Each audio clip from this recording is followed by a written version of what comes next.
Aries, tignan natin kung ano yung mensahe sa'yo sa loob ng 15 days. Keep in mind na ito ay general reading lamang.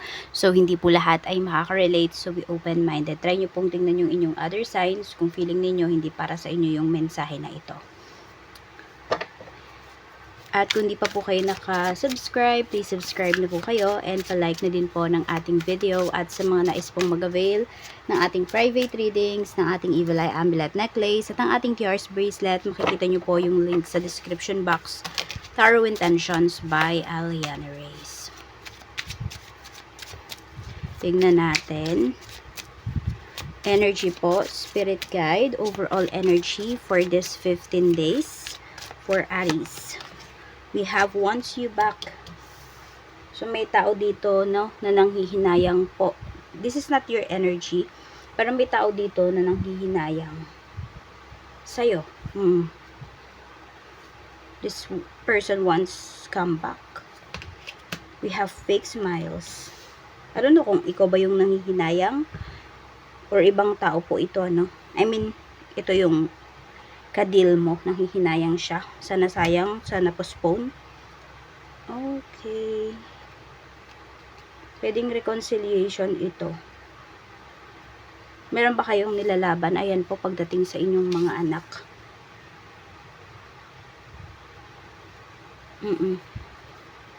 Meron dito parang gusto nyo na lang maayos yung inyong relationship, 'di ba? Para hindi na magkagulo, para hindi na magkasuhan pa. Yan po, pagdating sa custody ng inyong mga anak. Tingnan po natin.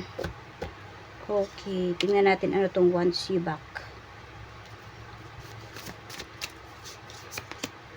May gusto makipag-usap sa'yo. Ayan po. So, yung tao na to, hindi rin siya komportable dun sa desisyon. Mukhang nasulsulan lang po ito eh. Kung sino man tong tao na to, no, na parang mayroon siyang pinaglalaban, ganyan. Nasulsulan lang siya ng mga tao sa paligid niya.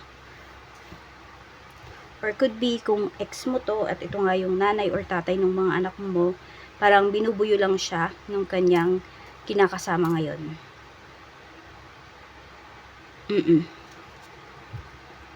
Okay. Tingnan natin ano naman yung energy sa paligid. Okay, ano po yung mako-contribute ba nila, ganyan. Yung mga tao sa paligid mo. Ano yung kanilang energy? We have 5 of Pentacles. Parang maraming nawala ng work. Temperance or naghihintay ng trabaho sa paligid mo, ganyan po. So, sabihin natin, may mga tao dito sa paligid mo na mahilig silang mangako. 6 of Cups. Pinagbibigyan mo kasi, pwedeng ito po ay malalapit mo mga kaibigan. Pero ayun, more on parang nangangako lang sila dito sa'yo. Parang puro pangako po, no? Wala nang nangyari dun sa kanilang mga sinabi sa'yo. Taghirap yung nakikita ko rito. Meron din naman, marami kang mga kaibigan siguro, Aries, na mga breadwinner sa family. Nahihirapan sila eh. Parang may friend ka dito na, I don't know kung na-scam, ganyan. Or, may mga utang, ganyan. Nahirapan siyang magbayad. So, bakit ka naapektuhan? Kasi pwedeng nang hihiram sa'yo yung taong to. Kaya lang kasi, syempre, ang priority mo is your mga anak, your family. Kaya, hindi mo rin siya mapahiram. So, somehow, yung iba po ay nagigilty. Kahit wala naman kayong kasalanan. Okay, sa love life mo naman, saan ka ba dapat mag-focus? 6 of Swords. We have 7 of Swords. Someone is, doing something behind your back. This could be your person. Manipulative. We have the Star. Meron nga dito, gusto makipagbalikan sa'yo. Kaya lang yung iba sa inyo kasi pwedeng naka-move forward na kayo. Pero kung may anak kayo, pwedeng i-consider nyo po yung pagbabalikan. Pwedeng sabihin natin may kanya-kanya kayong mga relasyon ngayon, pero sabihin natin, hindi naman kayo totally committed doon, parehas. So, pwede pong may pagbabalikan dito. Aries, na pinapakita. Ayan o, mukhang may pag-uusap pa kasi. Ang nakikita ko kasi dito, kung may kanya-kanya na kayong karelasyon ngayon, pero sabihin natin, wala pa naman kayong anak doon sa kanya-kanya yung karelasyon. So, parang ngayon, parang kayo yung, alam mo yun, kayo yung nagtatago ngayon itong person mo. Meron dito, siguro may unfinished business pa talaga kayo, kaya ganyan. Alam mo yun, pwedeng nakipaghiwalay kayo sa kanya-kanya ninyong mga karelasyon at kayo ay magsasama ulit. May ganyan akong energy na nakikita. Tignan natin. So, madami po kayong na-realize siguro doon sa paghihiwalay ninyo. Some of you are twin flames. Ganun, mas nag-grow kayo nung magkalayo kayo ng person mo. Mas marami kayong na-realize. At some of you, na-realize nyo rin talaga na mahal nyo pa pala yung isa't isa. Sa kaperahan mo naman, saan ka dapat mag-focus? So, mag-focus kayo dito sa healing po ninyo. Diba? Yun yung pag-focusan ninyo. Para sabihin natin kung ano man yung mangyari dito, kung alam mo sa sarili mo na ito talaga yung gusto mo, di ba, wala kang pagsisisihan. Kasi may masasaktan po kayo dito eh. Check natin sa kaperahan naman, saan ka dapat mag-focus ngayon. Pagdating sa iyong kaperahan, we have 2 of Pentacles. Tingnan natin ano tong pagdadalawang isip na to. We have 9 of Pentacles. More on investments yung nakikita ko rito. Tapos, meron din pong pinapakita kung meron kasi kayong, parang may makukuha kayong pera dito. Kaya lang, pag kinuha nyo yun, syempre, may kapalit yun. What I mean is, pwedeng, ano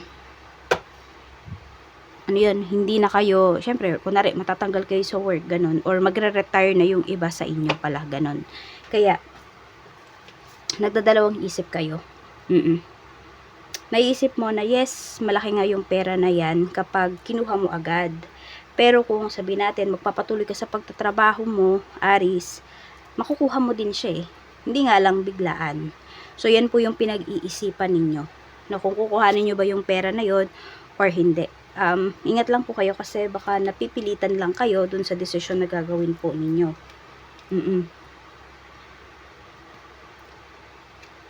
Mamaya may umiipit lang sa'yo ditong tao. Pag-isipan mo kasi pakapagsisihan mo to. Check natin. So, kung saan po kayo mas mapapanatag at saka mas sabihin natin, mas masisecure yung money ninyo, yun po yung piliin niyo na desisyon. Sa career naman, ano yung dapat mong pagfokusan? We have the Sun. So, mga good news. Okay, we have 7 of Pentacles. Siyempre, hindi ka naman laging good mood, no? Pagdating dito sa trabaho mo. So, focus ka dun sa nagbibigay ng growth sa'yo. Actually, may pinapakita rin po dito, no? Na endings pagdating dito sa trabaho mo. So, magplano daw po kayo. Ayan. Magplano kayo dito kung saan ba kayo pupunta after this contract. After nitong trabaho po ninyo. Parang sinasabi kasi sa inyo, huwag kayong mapanatag. Meron naman dito pwedeng bago pa lang kayo sa work. So, mag-focus kayo dun sa mga pwede nyo pang matutunan. Okay? Hindi pwede na sabihin mo na alam mo na lahat, Aries. Kailangan matuto ka rin makinig dito. Mag-aral ka. Pag-aralan mo yung trabaho mo. Kasi ito yung iba sa inyo. In a short period of time, some of you po pwede kayong ma-promote. May pinapakitang promotion dyan sa inyo. At ito naman po yung inyong mantras ngayong 15 days. Sabayan nyo po ako. I constantly grow. I got this. I can make it. I'm ready for the challenge. I am enough. I am loved. I am at peace. I am powerful. I am patient. I am evolving. So, pwede nyo po yung ulit-ulitin, no? Lalo na pag stress kayo. Or pinanghihinaan na kayo ng loob. Tingnan po natin ano pa yung paparating for you, Aries. we have the Chariot, and we have the Fool. So, ano po ito, no? Unending possibilities, success po sa mga gagawin po ninyo, sa mga pagtutuunan ninyo ng pansin ngayong 15 days na ito. So, ayan. Just make sure lang po na 100% sure kayo sa mga magiging desisyon ninyo. Kung meron kayong mga nararamdaman na pag-aalinlangan, huwag po kayong pumunta sa direksyon na yon. So, yan lang man po, Aries. Maraming salamat. Ingat ka always and more blessings to come.